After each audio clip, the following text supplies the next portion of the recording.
dans la partie inférieure de votre écran un bouton pour l'interprétation en français, en anglais et en espagnol. Nous vous rappelons également que cette session sera enregistrée. Je voudrais également vous rappeler au public qui nous écoute vous pouvez vous présenter en précisant votre pays et votre institution dans le chat de ce Zoom, et vous pouvez aussi nous partager vos observations. Pour commencer cet événement, je voudrais vous raconter brièvement que ce webinaire s'inscrit dans le LabEd, le laboratoire en innovation, qui a comme objectif de donner de l'espace aux thématiques prioritaires en éducation dans les pays KICS-LAC par la recherche, le soutien et la diffusion des innovations dans les initiatives éducatives avec un haut potentiel d'impact. Dans le second appel d'offres, nous avons reçu 25 candidatures, une présentation de 10 pays KICS-LAC, et nous avons reconnu 4 initiatives KICS-LAC qui font partie du réseau aujourd'hui. Nous les saluons et nous les recevons aujourd'hui. Ces 4 initiatives ont reçu un soutien constant de la part de SUMA et KICS-LAC et la formation d'un comité de suivi. Ce comité est composé par des représentants de ministères de l'Éducation et des universités. Nous voulons remercier les membres de ce comité pour leur engagement et leur présence aujourd'hui dans ce laboratoire. Dans ce contexte de LabEd, 2 webinaires et ateliers ont été organisés. Le premier sur la théorie du changement qui a déjà été réalisé aujourd'hui. Nous réalisons le second webinaire sur la scalabilité. Dans ce contexte régional dans lequel nous travaillons et en pensant aux initiatives proposées qui peuvent avoir un impact considérable sur nos étudiants, il nous paraît fondamental de dialoguer par rapport aux besoins de discuter sur la façon de mettre en place les projets dans la région. Nous remercions les intervenants, le public qui nous accompagne, et nous vous partageons que nous allons avoir le plaisir dans un premier temps d'écouter à Javier González, directeur de SUMA, et à Brad Olsen.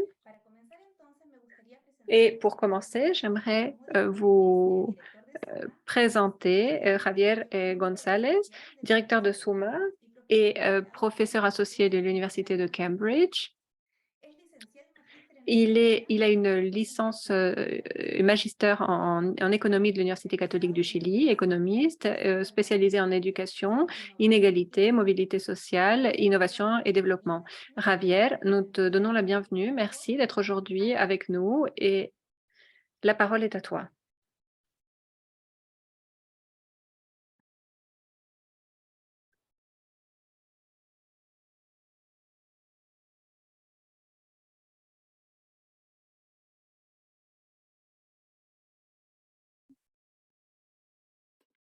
Allô? Oui, vous m'entendez? Parfait. Oui. Vous voyez bien? Oui. Oui. C'est en mode présentation, c'est bien. C'est visible à l'écran. Très bien. Merci beaucoup, Maciel. Merci à tous et toutes ceux et celles qui sont présentes aujourd'hui pour cet événement important, cette thématique importante qui a à voir avec un travail très important que nous réalisons à SUMA et depuis le Hub Kickslack et avec l'objectif d'innover dans les systèmes éducatifs, de les rendre plus inclusifs, d'une meilleure qualité à travers l'innovation, la recherche de nouvelles solutions, de nouvelles façons d'organiser les systèmes et notre pédagogie, notre façon de transformer les modèles pédagogiques pour faire face aux défis que nous présente la société actuelle. Dans ces thèmes, nous trouvons bien sûr le Lab Ed, qui est donc une initiative qui a reçu beaucoup d'intérêt dans la région. Dans les années passées, nous l'avons également réalisé en Amérique du Sud. Et cette année, nous avons plutôt focalisé sur l'Amérique centrale et les Caraïbes. Et cette initiative qui cherche à donner une plateforme et une voix à des groupes qui travaillent sur le terrain dans des thématiques qui sont très importantes pour notre région, comme l'éducation, et depuis donc le terrain. Et donc, pas depuis euh, les ministères, mais bien depuis la base pour transformer les systèmes. Et bien entendu, que les questions sur comment atteindre la scalabilité est très importante. J'aimerais, dans les quelques minutes qui me sont imparties, vous présenter un défi qui est donc d'échelonner pour inclure. Il s'agit donc bien d'inclure. Et pourquoi est-ce que c'est si important? Parce que dans notre société latino-américaine et caribéenne, nous savons que l'inégalité est notre principal défi et que dans chaque action que nous réalisons, et cela inclut bien évidemment la scalabilité, nous avons une vision sur l'inclusion. Et donc, quand on parle de scalabilité, et plusieurs acteurs vont bien sûr en parler encore plus en profondeur et donner plusieurs cadres.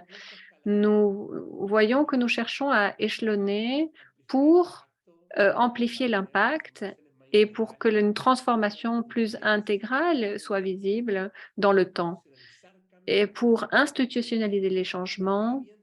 Et cette scalabilité peut être visible dans plusieurs domaines. Depuis une politique d'État, les publications disponibles démontrent qu'une des meilleures scalabilités dans le système scolaire. Nous avons vu que depuis le 19e siècle, la scalabilité est observable depuis l'école primaire et dans les régions, dans toutes les régions. Par exemple, en Suède, où une grande partie de la population savait lire pour pour des raisons culturelles.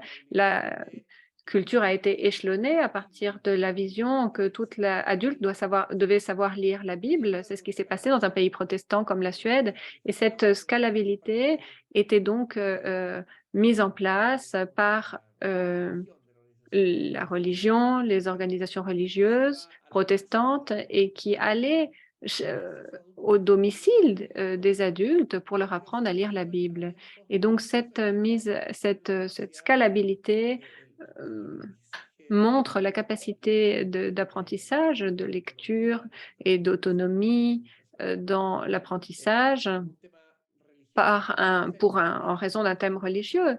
Mais il y a plusieurs sources qui montrent la raison de cette scalabilité dans l'histoire. Et aujourd'hui, nous sommes dans un moment où nous cherchons plutôt une science de la scalabilité et donc les codes de cette science, de comment avoir un impact majeur dans cette scalabilité.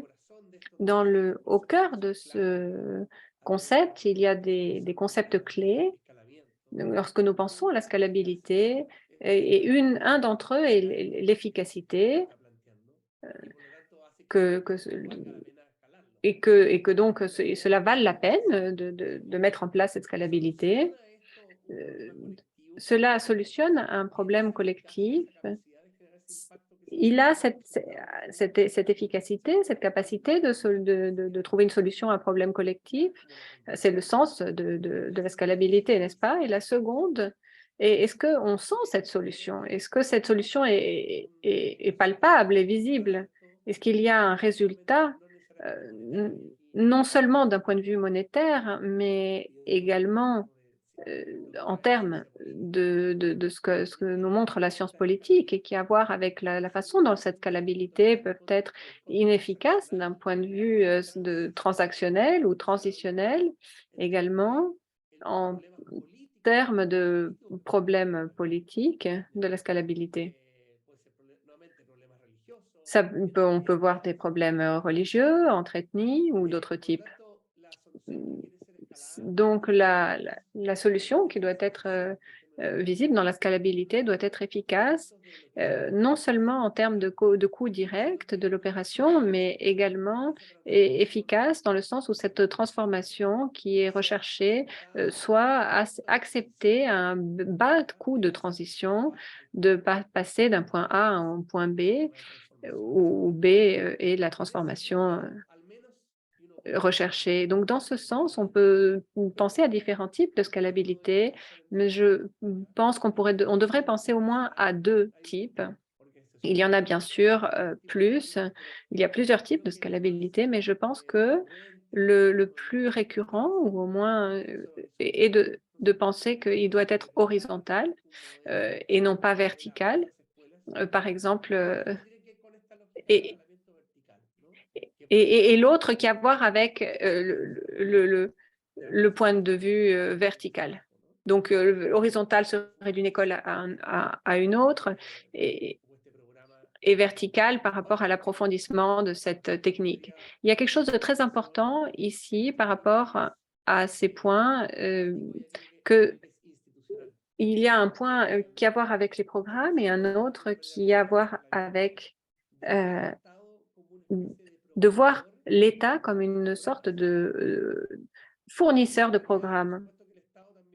L'État, bien sûr, est un point de rencontre dans la société, des intérêts de la société et donc c'est d'une certaine façon celui qui donne un cadre et la règle du jeu pour, heu par l'organisation de ces pouvoirs pour, vivre ensemble à tous les niveaux et y compris le système scolaire.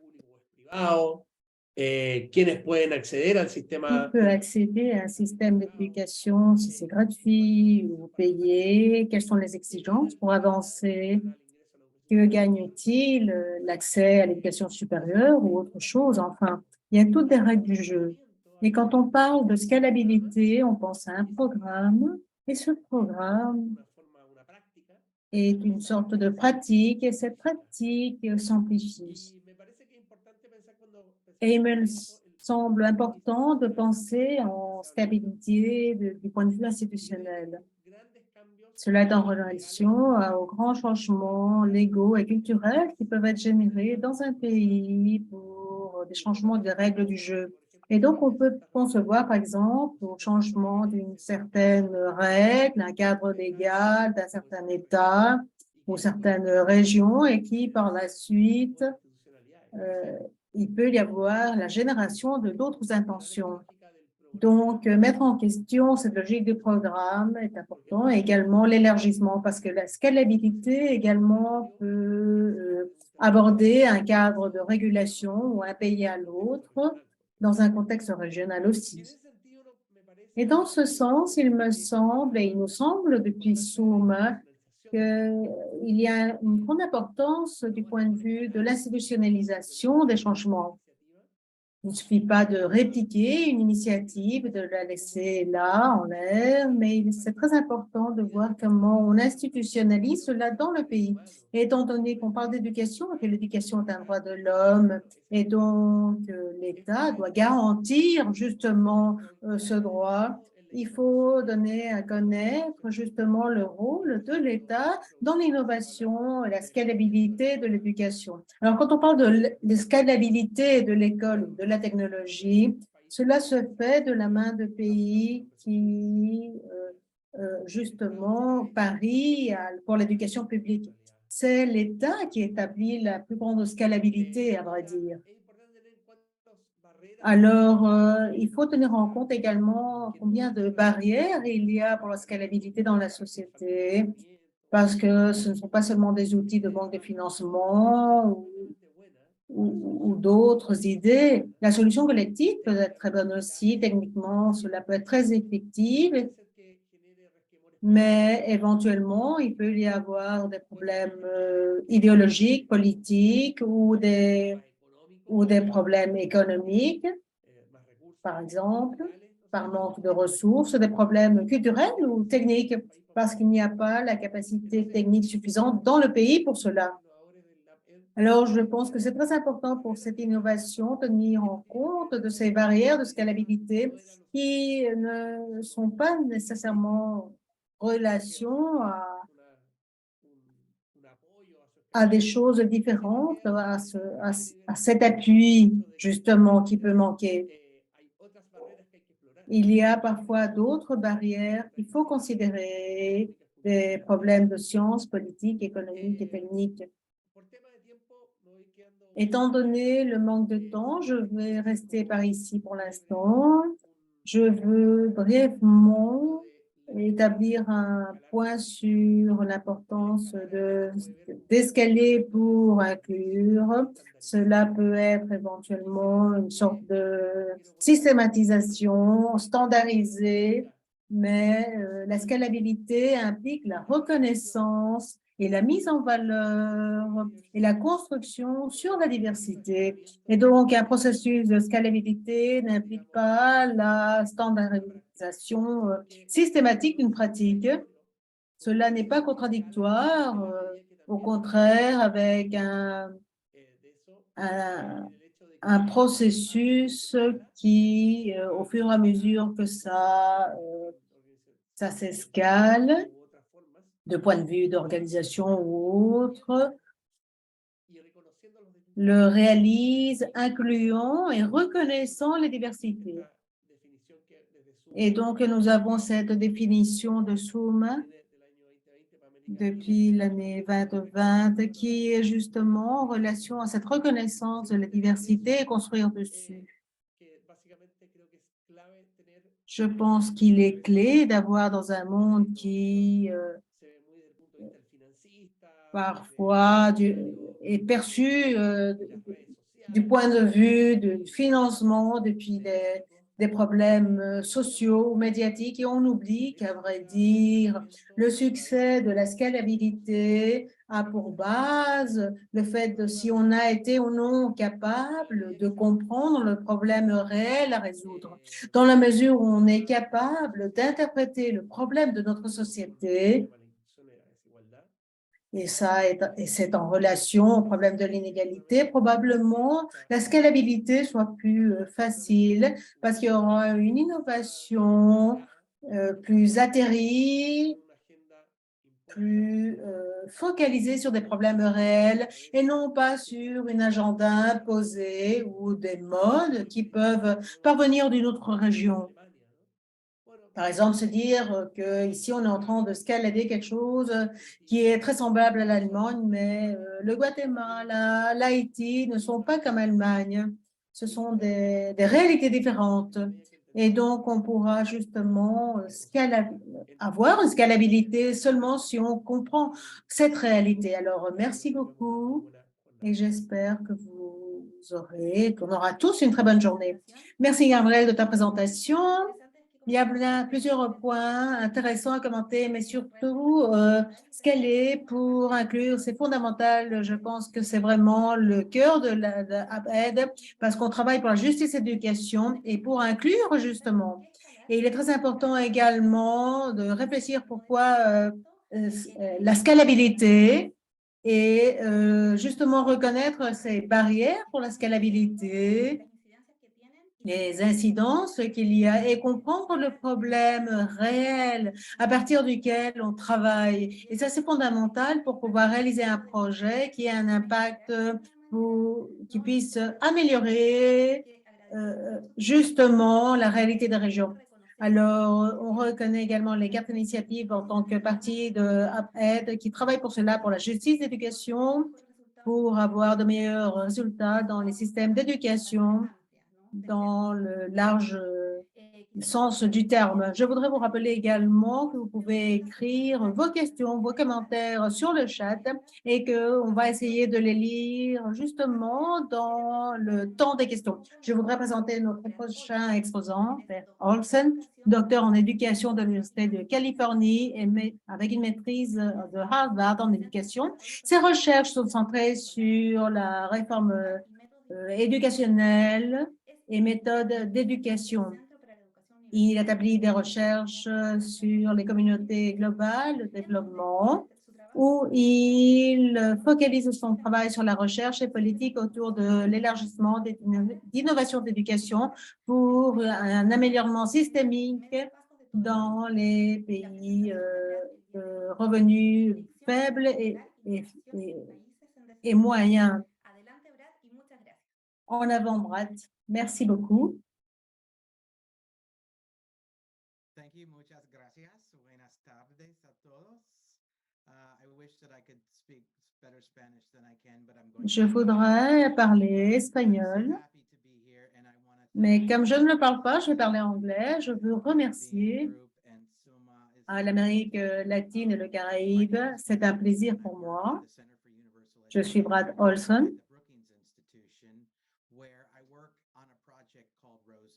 Je travaille dans une institution avec un projet Rosie qui est en relation avec la recherche, l'impact de l'éducation. Et cela fait partie de l'initiative KICS que vous connaissez déjà assez bien. Donc, je veux remercier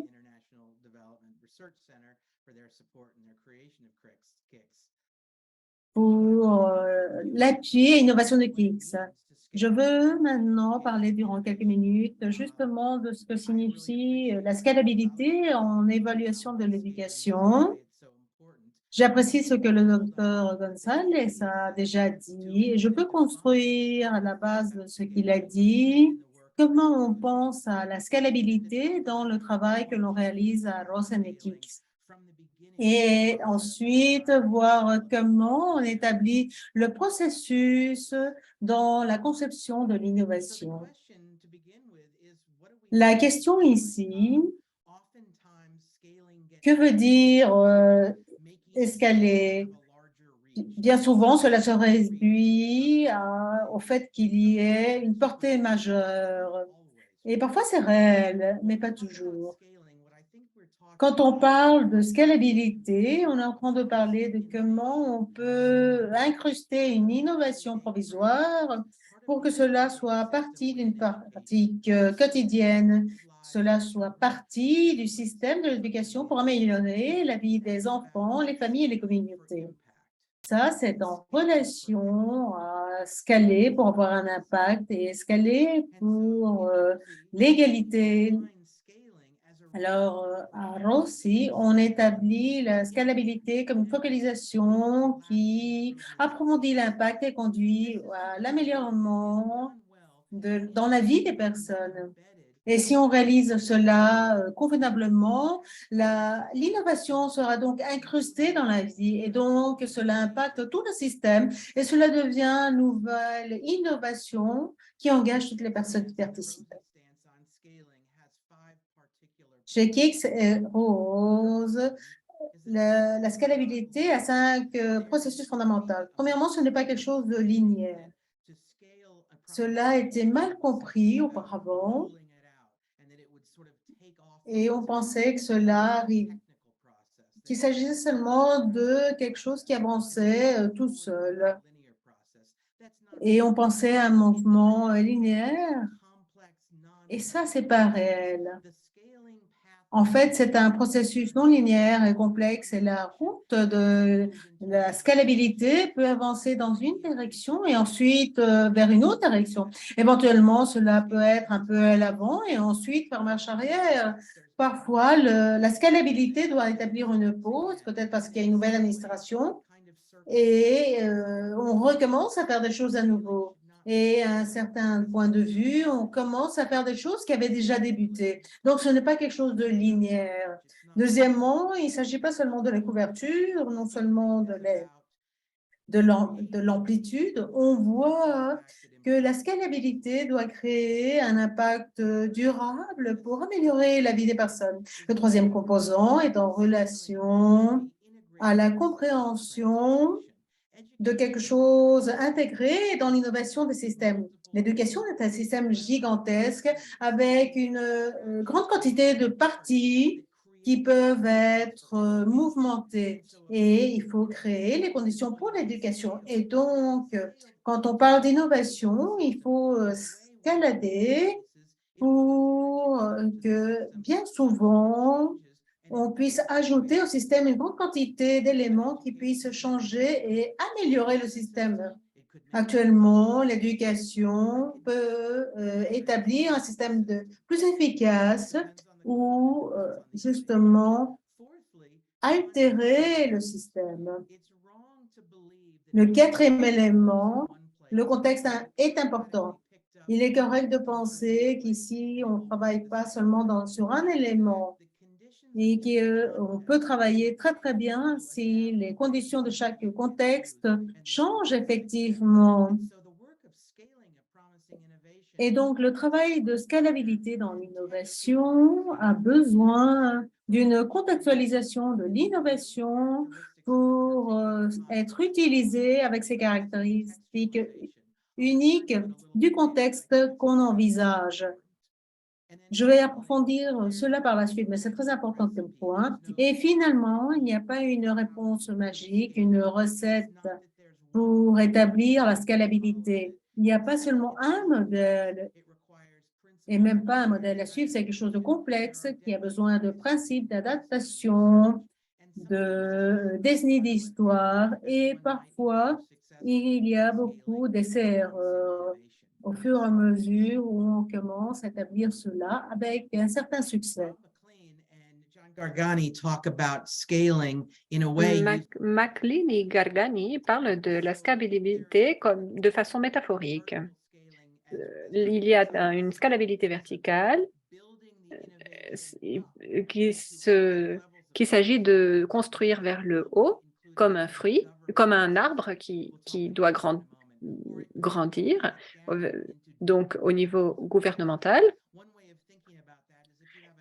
Il peut être aussi intégré dans des dimensions plus profondes. Donc, si nous avons un pommier, nous pourrions penser avoir un pommier plus grand qui produise plus de pommes. Et une seconde façon de penser à la scalabilité est horizontale. L'idée est donc ici d'étendre l'effet de la scalabilité, et cela peut être, par exemple, avoir comme résultat avoir plus de pommiers pour avoir plus de fruits. Et nous avons aussi une notion de scalabilité plus profonde, et cela peut s'agir d'avoir un meilleur pommier qui produise de meilleures pommes ou plus de pommes. Et il s'agit de penser à l'impact, donc, dans la scalabilité. Et donc, nous pouvons penser à 4 chemins pour la scalabilité. La route horizontale qui crée, dans ce cas, qui affecte plus de personnes et plus d'endroits. Le vertical qui se construit vers le haut, dans le domaine politique du lieu. Et quand nous avons une innovation, la scalabilité est verticale vers le gouvernement, et cela s'appelle institutionnalisation. Et la troisième forme est organisationnelle. Dans la scalabilité des organisations, cela se réfère à la capacité des systèmes et des organisations pour faire un bon travail. Et nous parlons de scalabilité personnelle lorsque plus d'activités et d'opportunités sont offertes dans un système ou dans une organisation. Nous voyons ici un processus de scalabilité par rapport aux 3 étapes. La première étape, qui utilise ici la métaphore du fruit, à voir avec la création d'un plan de scalabilité et comment le réaliser. Ce dont nous allons parler dans un moment est qu'il est très important de penser à la scalabilité depuis le début. Depuis le moment où nous pensons à l'innovation, nous devons penser à comment développer l'innovation. C'est le moment où nous commençons à penser à la scalabilité. Ce n'est pas seulement depuis le moment où cela a été mis en place. À partir de là, c'est un autre outil qui est utilisé. Il s'agit bien de penser depuis le début. Le second point, le second élément est les racines à voir avec la création des conditions pour la scalabilité, s'assurer qu'il existe un environnement qui permette la scalabilité et qui permette que les acteurs et les partenaires et le domaine politique soit celui nécessaire. Et penser également au financement, à la structure de la scalabilité, à l'équipe et en troisième lieu, Heu, à partir de là, commence à se produire la scalabilité, et donc nous devons penser à ces 3 étapes. Une autre façon de penser à la scalabilité vient de l'alliance l'Alliance pour l'innovation. Il y a 7 étapes dans ce processus. Je ne vais pas entrer en détail, mais je voudrais vous rappeler que ce n'est pas forcément quelque chose de linéaire. Nous comprenons, en effet qu'il y a des étapes et il y a des retours en arrière également dans la scalabilité.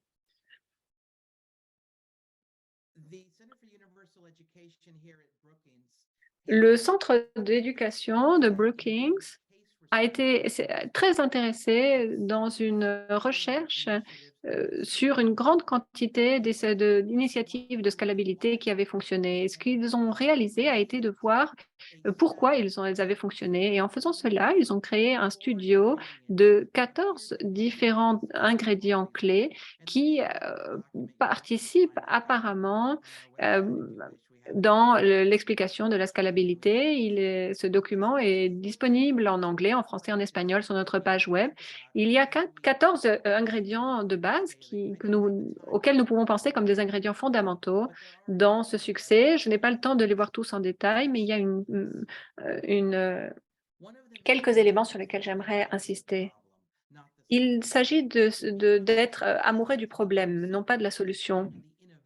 Il est très facile de se concentrer sur l'innovation et de chercher ensuite un type de problème qui puisse être résolu avec cela. Mais on ne- ce sur quoi il faut se concentrer sont bien les façons de résoudre le problème. Pourquoi ce problème existe? Pourquoi ce problème est présent? Et ensuite, lorsqu'on a la réponse, pourquoi est-ce que ces conditions existent? Et ensuite, pourquoi est-ce que se poser la question encore et encore est une obsession qui va vous maintenir euh, vigilant et attentif aux problèmes qui se trouvent tout en bas et qui peuvent être abordés par l'innovation. Un autre principe consiste à planifier la scalabilité depuis le début. Il faut penser depuis le début que signifiait la scalabilité dans le processus donné, car elle se construit dans la conception et la mise en place en détail. Nous avons, voyons ici une voiture un peu brillante qui a des roues, qui est élégante, qui a beaucoup de lumière. Et ce que je voudrais suggérer ici est que il va être difficile d'échelonner ce, ce véhicule et euh, on peut s'adapter et cela peut être utilisé par la personne tout au long du temps. Et donc cela signifie avoir un 100% de scalabilité et non pas seulement un 70% d'innovation. Que signifie donc la scalabilité dans ce cas?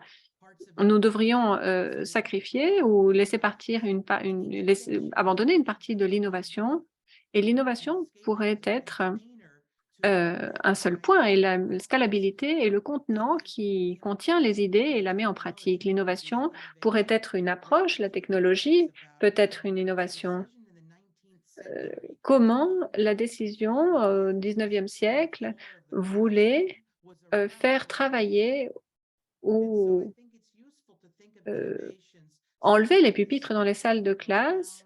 Et donc l'innovation est quelque chose de petit, de profond, mais qui peut être, faire la différence dans tout un système et avoir un grand impact. J'ai 1 minute.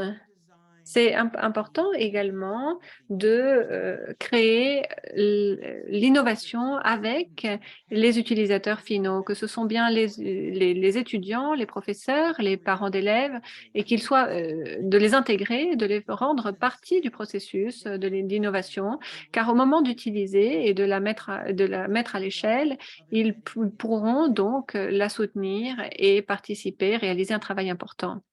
Un autre point consiste à construire une coalition gagnante. Qu'est-ce que cela signifie? Que l'équipe de scalabilité n'a qu'un succès limité et il est très important que depuis le début, les leaders doivent être engagés dans cette activité, les membres de la communauté, les professeurs, les parents d'élèves et autres, pour qu'il y ait plus de soutien euh, à, à travers toute cette coalition qui peut aussi donner bien évidemment une rétroalimentation sur les processus. Il s'agit donc de leaders qui peuvent mener à bien le projet tout au long du processus. Et ensuite, je voudrais terminer en disant que ce travail a besoin d'une adaptation constante et qu'il faut apprendre en faisant et il faut réunir des données pour arriver à mettre en place le processus de scalabilité et d'innovation en chemin. Le plan de scalabilité commence à- non pas en voulant arriver à l'objectif, mais en sachant que des changements seront nécessaires pour que de cette façon, ce soit un processus qui soit ouvert et qui reçoive des corrections. Merci beaucoup. Merci, Brad, pour ta présentation qui a été très intéressante. Ces données, ces conseils sont très importants. Je garde 2 choses qui m'ont beaucoup plu, qu'il faut se tomber amoureux du problème. Je pense que c'est tout à fait vrai. Quand on fait une thèse de doctorat, on vous dit qu'il faut être amoureux de la problématique qui constitue le moteur pour avancer et donc arriver à cette scalabilité. Et il y a aussi, on peut aussi être amoureux d'un rêve et non pas d'un problème et opérer la scalabilité pour atteindre ce rêve, c'est aussi très poétique.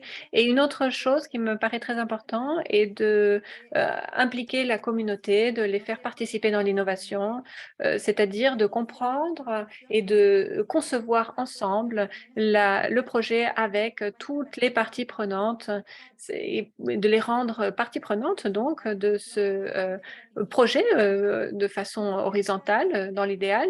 Donc, merci beaucoup, Brad, merci Javier. Et je voudrais ouvrir la parole pour les commentaires. Peut-être que Herman voudrait partager un commentaire avec nous tous. Merci Maciel, merci Brad pour cette exposition qui font toujours réfléchir. Brad, tu as parlé de 4 chemins.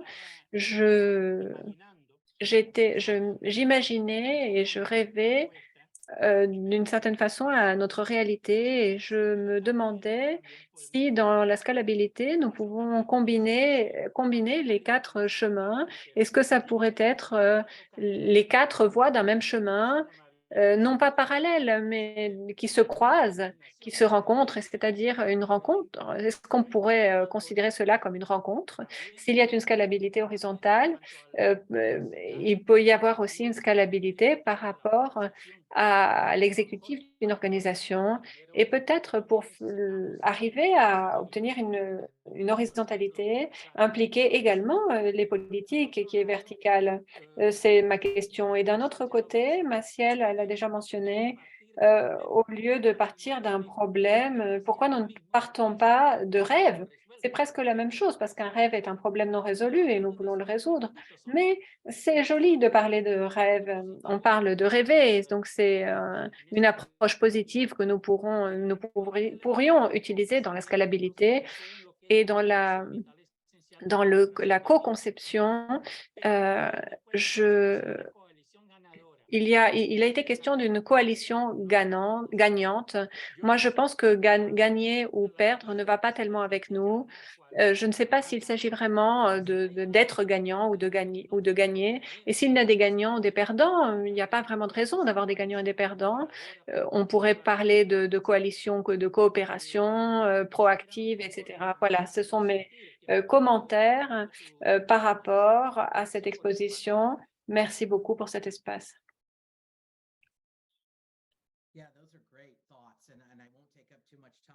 Oui, ce sont des très bons apports et je ne vais pas prendre beaucoup de temps, mais je pense bien sûr que les 4 chemins peuvent se rencontrer. Je pense que cela dépend du contexte et des objectifs de l'innovation elle-même. Et nous ne devons pas nécessairement les voir comme des 4 chemins complètement distincts. Et il faut juste être stratégique dans la façon dont les chemins vont fonctionner. Donc, dans certains contextes particuliers, et parfois nous prenons trop d'éléments en compte au début et cela peut être problématique ensuite. Et ensuite, pourquoi commencer avec le problème et non pas un rêve? Oui, bien sûr, c'est possible. Je pense que la raison pour laquelle nous parlons de problème a à voir avec la façon d'impliquer les créateurs de politique pour qu'ils soient préoccupés par le fait de trouver une solution. Ce sont des systèmes assez bureaucratiques et donc, bien sûr, je pense que c'est merveilleux de rêver, mais la fonction le concept de se concentrer sur un problème et peut plus facilement recevoir un soutien au niveau du gouvernement central. Et ensuite, en ce qui concerne le gagnant, je me demande si c'est un terme de traduction également. Je ne pense pas à gagner contre perdre, mais à un succès plutôt de la coalition pour la scalabilité. Mais je ne veux pas créer un système binaire entre gagner et perdre. Merci, Helman. Merci, Brad, merci. Il y a des questions très intéressantes dans le chat. Michael Fullen says hello. He knew I was joining this Bonjour, session. Brad, comment vas-tu? Je suis contente de te connaître. Je vous salue tous. Je pense qu'une des choses sur laquelle on est d'accord, premièrement, merci beaucoup du résumé si facile à comprendre et de comment cette scalabilité est de grande aide. Mais une des choses que j'ai conclues, c'est que beaucoup des innovations qui font que l'apprentissage arrive effectivement, va contre les systèmes logiques, sont contre-culturels, cela va contre la façon des systèmes, du fonctionnement du système éducatif en général. Et justement, il y a beaucoup de systèmes d'éducation en Amérique latine qui marchent comme ça. Alors, ma question est, qu'avez-vous appris du travail réalisé, du monitoring, de l'appui et de cette scalabilité? Quelles sont les possibilités de transformer le système de la sorte que cela soit non seulement toléré et aborde justement les objectifs d'après sa logique de fonctionnement? Voilà ma question. Très bonne question et merci de la poser. Je pense que la réponse est en relation à l'adaptation mutuelle et que cela est en accord au système à la fois et que le système change justement grâce à l'innovation. Donc, il y a un processus constant de changement organique. Et donc, peut-être la réponse plus simple, c'est de dire que c'est extrêmement difficile. Et je pense que la transformation, à vrai dire, c'est pour transformer un système, mais qui termine par renforcer le système. Alors, il faut faire très attention sur qu'est-ce qu'on attend à faire, qu'est-ce l'innovation. Et il y a quelque chose de très important en ce qui concerne la conception jusqu'à quel point, justement, l'innovation va cibler un système supérieur. Cela va renforcer le système ou va transformer le système ou va exposer les faiblesses et inégalités du système. Il y a différentes sortes d'innovation et de scalabilité aussi, des façons d'aborder la scalabilité pour aborder plusieurs choses. Alors, je connais ton travail, je sais que cela est admirable et une nouvelle école est un exemple pour changer le système. Et éventuellement, c'est très puissant, mais si on ramène cela au sein du système, son efficacité ou utilisation peut être altérée éventuellement. Alors, je pense que la façon de conduire une voiture exige que l'on pousse toujours cette voiture, de même que l'éducation, de même que le système, pour le transformer et non pas pour qu'il soit absorbé par le système. Merci, Brad, de la réponse et commentaires. Je sais qu'il y a plusieurs questions encore. Et ce dialogue pourrait se poursuivre durant plusieurs minutes encore, mais en honneur à au temps disposé, on va continuer avec le webinaire. Mais si vous avez encore des questions ou des commentaires, vous pouvez les... Oui, si vous avez plus de questions et de commentaires, vous pouvez les écrire sur le chat. Et de toute façon, on va essayer de leur fournir une réponse d'une ou d'une autre façon. Mais maintenant, je voudrais présenter à Rosny qui va nous fournir quelques paroles sur la scalabilité. Je vais présenter à Rosny Kenya qui est une maîtrise en enseignement sur le rôle de recherche, d'études historiques en Amérique latine. Il est responsable du département de recherche d'éducation du ministère de l'Éducation du Nicaragua, membre du réseau d'éducation du Nicaragua, membre de la Commission nationale d'éducation du Nicaragua et fait partie du comité de suivi LAPSET. Il va nous partager sa vision sur l'importance et besoins de scalabilité des projets locaux. Merci à tous et toutes. Parler du processus de scalabilité m'oblige à reprendre quelques éléments qui ont déjà été posés ici. Un des succès du processus de scalabilité a pour base comprendre ou interpréter les problèmes sociaux, cherchant la solution, mais non pas seulement cela. Cela implique aussi quelque chose de très intéressant, c'est-à-dire l'acceptation. Et Germain disait, c'est un élément de co-construction de la solution. Il ne s'agit pas seulement d'une solution qu'en tant que processus imposé, mais articulé avec les protagonistes et les personnes qui sont sur le territoire, comprenant les besoins pour chercher une solution à travers les projets, à travers les besoins, et qui vont fournir des réponses à cela de façon effective au processus de scalabilité. Ce seront là les personnes, les protagonistes, et les protagonistes qui vont voir sur le processus de projet de scalabilité la solution à leurs besoins. Et donc, c'est là qu'on va comprendre cette projection des processus de scalabilité tels qu'on disait, qui vont faciliter les États, les politiques d'État, les pratiques pour redirectionner certains éléments qui éventuellement n'étaient pas effectifs, mais à travers les processus de scalabilité, il y a des idées, il y a des options qui se mettent en pratique pour élargir justement ce processus, parce qu'il faut tenir en compte la différence entre la scalabilité et le fait de répliquer quelque chose. Parce que la scalabilité a justement son succès dans la prise en compte du protagoniste. Et le fait de répliquer est un processus d'imposition sans tenir compte des éléments culturels, géographiques et les contextes sur lesquels vont se développer ce projet. Tandis qu'à travers ces éléments qui impliquent une reconnaissance, la reconnaissance, par exemple, du territoire qui va permettre le succès de ces processus. Dans le cas du Nicaragua, nous avons des projets qui incluent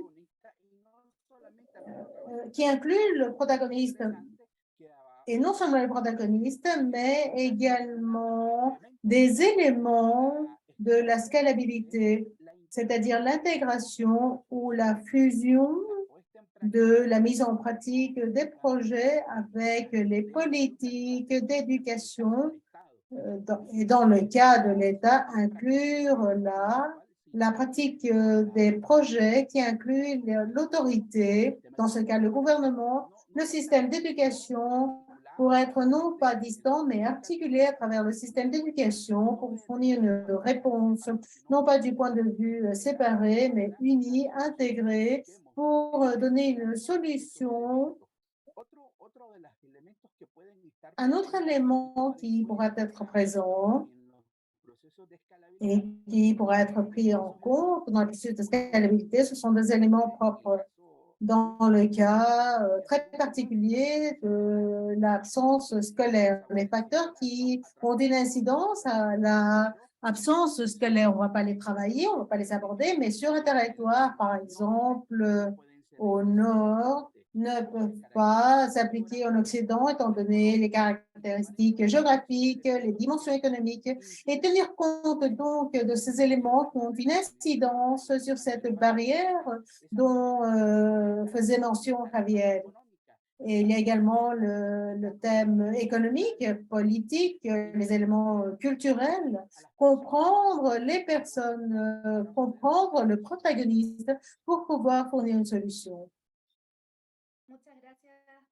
Merci, Ronit, de ce point de vue. L'articulation est très importante également, qui en même temps, c'est quelque chose de très intéressant entre les initiatives et organisations non gouvernementales articulées avec les gouvernements, les ministères, les représentants du ministère qui font partie du comité de suivi, qui impulsent des initiatives. Et évidemment, tout cela fait que cela soit, en tant que scalabilité, on va terminer avec le webinaire, étant donné le temps. On va remercier les invités. On va établir une brève enquête en français, en anglais et en espagnol. C'est très bref, c'est juste pour connaître votre avis sur cette place et savoir également comment on peut l'améliorer pour que cela soit meilleur pour nous tous. Et pour terminer, on veut inviter Alissa, j'espère avoir bien prononcé son nom, qui est spécialiste technique dans l'éducation de gestion, du développement, de la communication, de l'organisation d'État du Caraïbe COEX. Il travaille comme spécialiste en lecture dans le programme d'apprentissage primaire et comme spécialiste technique du programme de questions-réponses COVID-19. Elle va nous donner justement là des apports.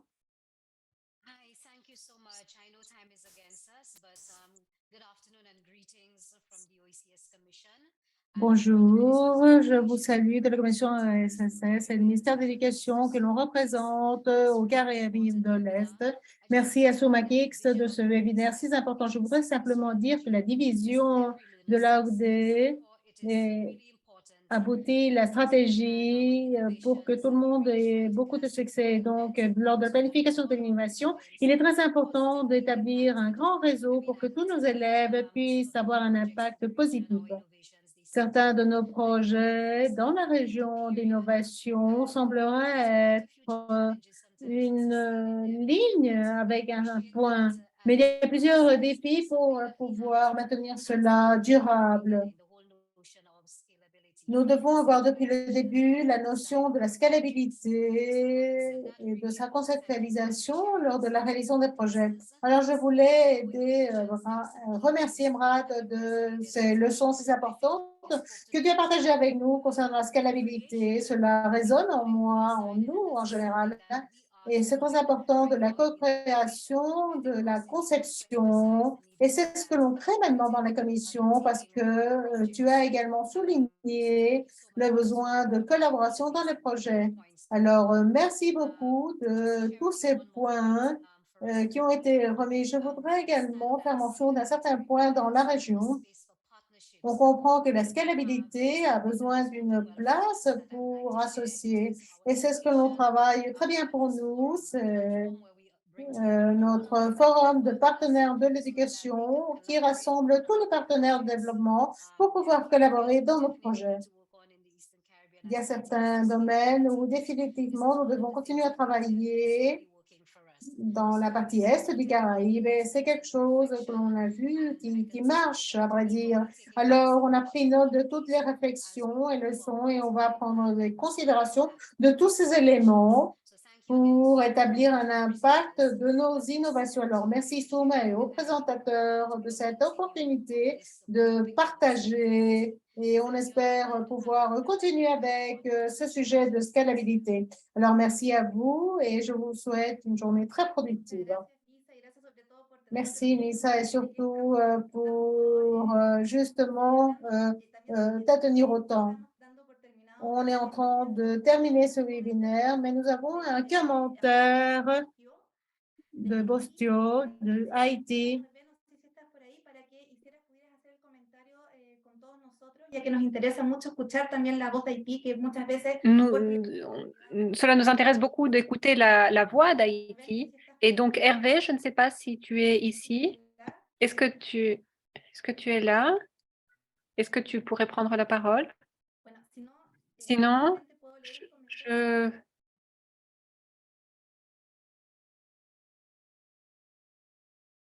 vais lire donc son commentaire.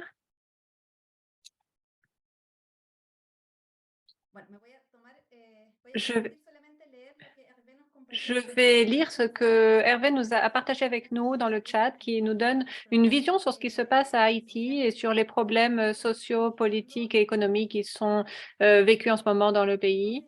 Et donc, il demandait si dans ces contextes aussi difficiles, où les conditions sont tellement difficiles, comment pouvons-nous atteindre la scalabilité dans l'éducation? Si les conditions ne sont pas atteintes dans l'éducation, en matière d'éducation, comment pouvons-nous, dans le domaine de l'éducation, où il est très difficile de le réaliser, comment nous pouvons-nous penser à l'innovation et comment est-ce que nous pouvons atteindre la scalabilité des projets? Et je reviens sur ce qu'ont évoqué les intervenants sur l'importance du contexte et prendre en compte des histoires et des contextes qui ont plus de difficultés. Quelqu'un voudrait faire un dernier commentaire par rapport au commentaire d'Hervé? Si cela ne se fait pas ici, nous voulons vous remercier à tous et à toutes pour votre participation. Et après ce webinaire, il y a un atelier qui est dirigé aux personnes travaillant au Lab Aid. Et donc, pour Lab Aid, nous continuons dans le même lien. Nous allons faire une pause de 3 minutes et nous allons continuer. Et pour tous les participants, nous vous remercions. Nous sommes très contents de cette opportunité de participer et d'échanger avec vous. Merci beaucoup. À bientôt.